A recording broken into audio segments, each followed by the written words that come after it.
Baik, hari ini kita akan belajar trigonometri ya, masih dengan sudut-sudut berelasi. Pada pertemuan sebelumnya kalian sudah nonton tentang kuadran pertama, tetapi hari ini kita akan membahas satu persatu tentang sudut-sudut berelasi. Nah, perhatikan baik-baik. Ini di dalam sudut-sudut berelasi itu seperti yang kita pelajari di pengukuran sudut, bahwa satu lingkaran penuh itu 360 derajat. Jadi di sini 0 derajat, di sini 90 derajat, di sini 180 derajat. Lalu di sini 270 derajat. Kemudian kembali ke 360 derajat. Di sini terbagi atas 4, yaitu 4 kuadran. Di sini adalah kuadran pertama. Di sini kuadran kedua. Di sini kuadran ketiga. Lalu di sini adalah kuadran keempat. Selanjutnya kita akan belajar bagaimana dengan kuadran pertama, kuadran kedua, kuadran ketiga, dan kuadran keempat. Di kuadran keempat ini semua positif atau all positif ya. Lalu di kuadran yang kedua, di sini yang positif hanya sin.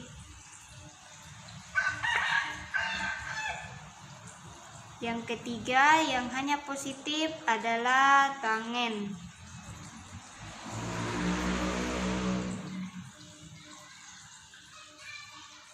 Lalu yang keempat yang hanya positif adalah cos.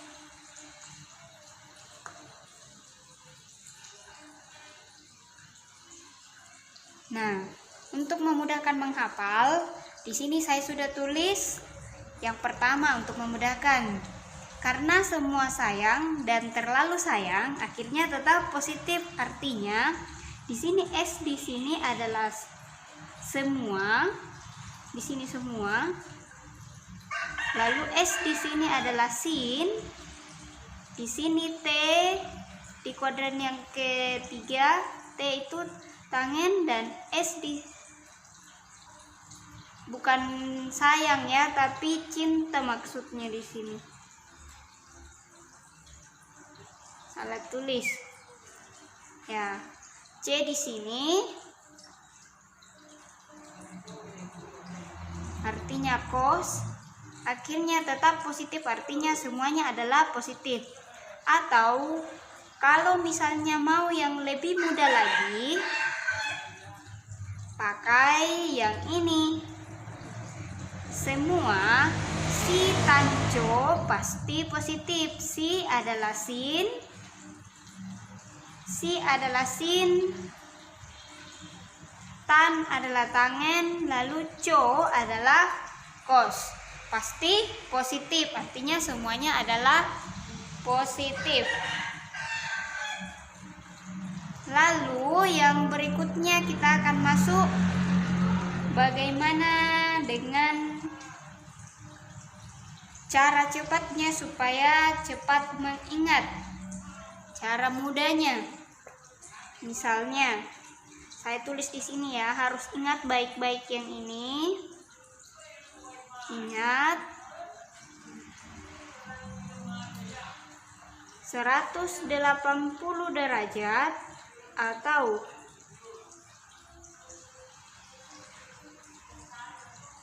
360 derajat itu tetap ya, tetap. Lalu kalau misalnya dia 90 derajat atau 270 derajat itu berubah. Berubah ya. Kemudian nanti kita juga akan belajar tentang ini sin akan berubah jadi cos atau cos berubah jadi sin. Lalu tangen dengan kotangen itu timbal balik ya, kotangen. Ini juga kita akan pelajari nanti. Jadi ini harus diingat. Oke, kita masuk di sini ya. Tapi sebelum masuk di sini, masih ingatkah kalian tentang sudut-sudut istimewa? Sudut-sudut istimewa itu sini 0, 30 derajat, 45 derajat, 60 derajat dan 90 derajat. Di sini sin, cos, tangen. 0, 1/2, 1/2 akar 2, 1/2 akar 3, lalu di sini 1. Lalu kalau cos berarti kebalikan dari sin. Kita mulai dari yang terbesarnya dulu, 1, lalu 1/2 akar 3, 1/2 akar 2, lalu di sini 1/2, lalu di sini 0. Kalau tangen berarti sin per cos. Berarti di sini adalah 0, di sini 1/3 akar 3, lalu di sini 1, lalu di sini akar 3, di sini tidak terdefinisi atau TDF. Oke, lanjut ya. Misalkan 120 derajat itu kan, misalnya ya, 120 derajat itu kan, ini berapa tambah berapa? Ini kan 90. Ini kuadran kedua ya. Ini 90 ditambah berapa hasilnya 120? 30. Lalu kalau misalnya 180, di sini 180 dikurang berapa? Hasilnya 120, 60 derajat. Nah, kita akan pelajari yang ini. Dua-duanya yang ini ya. Oke, kita mulai dari pertama. Sin 90 ditambah, ini 30 kita ganti alfa ya, sama dengan, jadi seperti yang ada di bagian bawah tadi, kalau misalnya dia 90 derajat atau 270 berarti dia berubah. Sin adalah cos, berarti dia di sini adalah positif cos alfa. Lalu kalau misalnya dia cos, saya tulis semua dulu ya, tangen, kosekan, sekan dengan kotangen. Ini dengan 90 tambah alfa ya. 90 tambah alfa.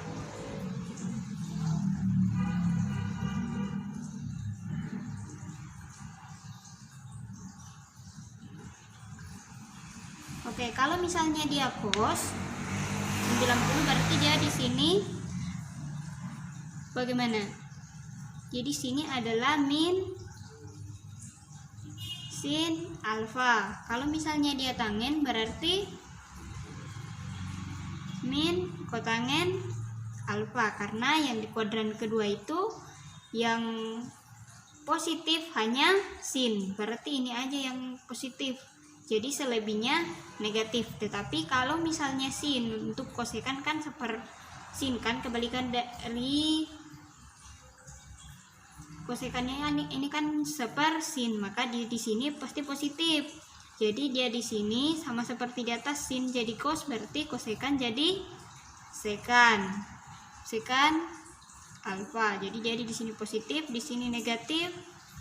Apa di sini? Kosekan. Lalu di sini tangen. Seperti yang ada di bawah ya, sin dengan kotangen. Oke, lalu kalau misalnya dia Ini kan sudah. Lalu ini yang kedua. Saya taruh di sini aja ya. 180 dikurang alfa misalnya ya. Bagaimana kalau misalnya dia sin? Sin karena dia berubah ya. Sin 180 kurang alfa cos 180 kurang alfa, lalu tangen 180 kurang alfa sama dengan, kalau 180 sama seperti yang tadi, ini tetap berarti dia di sini sin. Jadi kuadran kedua berarti dia positif. Kalau misalnya dia cos, berarti cos dikembali dia tetap. Berarti cos, apakah dia di sini negatif atau positif? Berarti di sini negatif karena kuadran kedua hanya sin yang positif. Lalu tangen bagaimana? Pasti juga negatif. Berarti dia di sini tangen alfa. Oke, kita lanjut ke misalnya contoh soalnya ya. Contoh soal.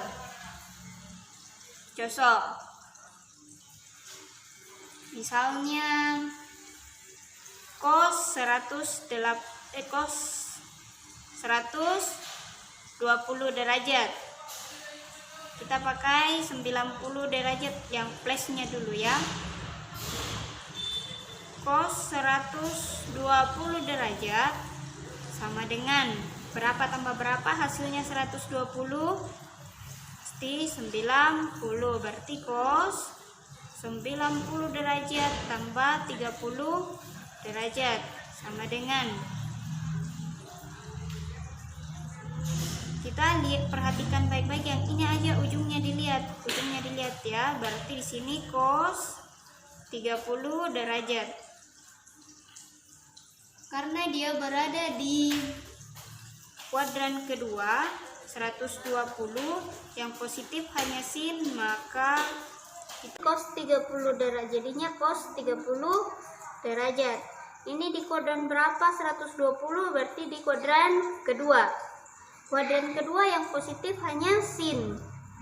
Lalu berarti dia nanti negatif.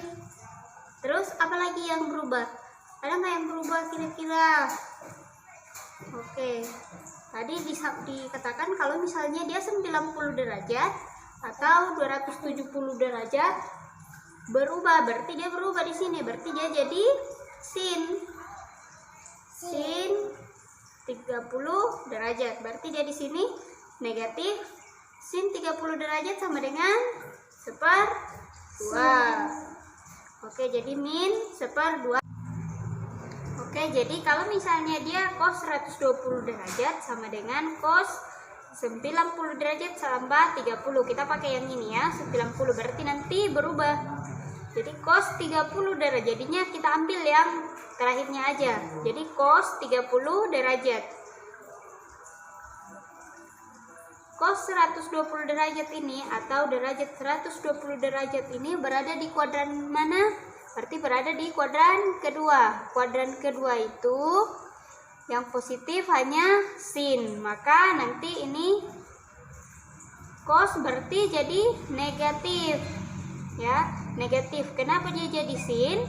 Karena tadi kita harus ingat ini. Kalau misalnya dia 90 derajat atau 270 derajat, berarti dia berubah. Jadi cos berubah menjadi sin. Jadi min sin 30 derajat. Sin 30 derajat berapa? 1/2. Tinggal tambah negatifnya. Bagaimana kalau misalnya dia negatif? Yang ini ya. Cos 120 derajat. Bagaimana dia kalau misalnya dia negatif? Oke. Saya taruh di sini aja ya. Sama dengan cos 180 kurang berapa? Hasilnya 120. 60. Oke. Sebelum lanjut, kalau dia 180 apakah dia tetap atau berubah? Dia tetap. Oke. Jadi yang diambil di sini adalah yang akhirnya aja. Jadi cos 60. Kenapa dia tidak berubah? Karena dia adalah 180. Tetap 120 derajat ini di kuadran berapa? Kuadran kedua. Kuadran kedua yang positif hanya sin, berarti dia di sini negatif. Jadi sama dengan cos 60 derajat sama dengan min 1/2. Kenapa min? Karena di sini kan yang positif hanya sin, berarti ini sama dengan yang di bawah. Kalau ada yang dapat tidak sama, berarti tidak cocok. Berarti ini cocok. Nih, cocok dia kan? Gampang atau susah? Gampang. Jadi, apa kesimpulan kita pada sudut-sudut berelasi? Yaitu yang pertama, mengetahui derajat setiap kuadrannya. Setiap kuadran itu ada 4 kuadran harus diketahui. Lalu yang kedua, harus mengingat bahwa yang mana positif, yang mana negatif. Seperti yang kalimat yang saya sudah berikan, karena semua sayang dan terlalu cinta akhirnya positif. Atau semua si Tanco pasti positif. Lalu yang berikutnya yang perlu dan harus ingat dalam mengerjakan soal adalah 180 derajat atau 360 derajat itu tetap. Kalau 90 derajat atau 270 derajat berubah. Jadi ingat baik-baik ya. Lalu bagaimana kalau misalnya sin berubah menjadi cos atau cos berubah menjadi sin? Sama dengan tangen berubah jadi kotangen, kemudian kotangen berubah jadi tan. Oke. Sekian untuk sudut-sudut berelasi.